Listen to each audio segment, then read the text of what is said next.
You also heard, and this goes back to his original statement at the beginning here, that the U.S. has kept the peace in the world for 75 years. And he did mention Korea and Vietnam, and that's all. But he didn't mention that we killed 2 million Koreans.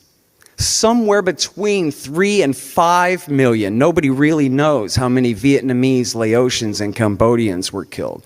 And then, of course, the domino fell. It was knocked over by America and spread communism to Cambodia and led directly to the rise of Pol Pot and another 2 million dead there.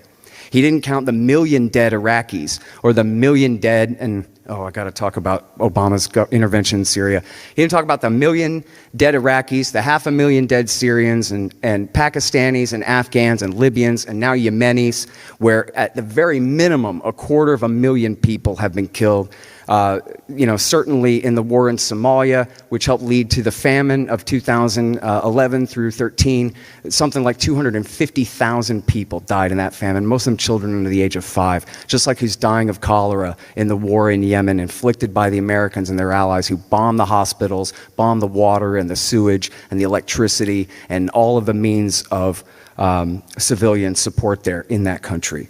And I'm sorry, I meant to mention earlier real quick here, when I was talking about the 2 million dead in Korea and the 3 million in Vietnam and the 1.5 million or 2 killed in America's Middle East wars just in the last 20 years, the people who always get left out of that are the people of Indonesia and East Timor and Bangladesh and Guatemala, of course. 500,000 dead in the civil war caused by the American coup in Guatemala.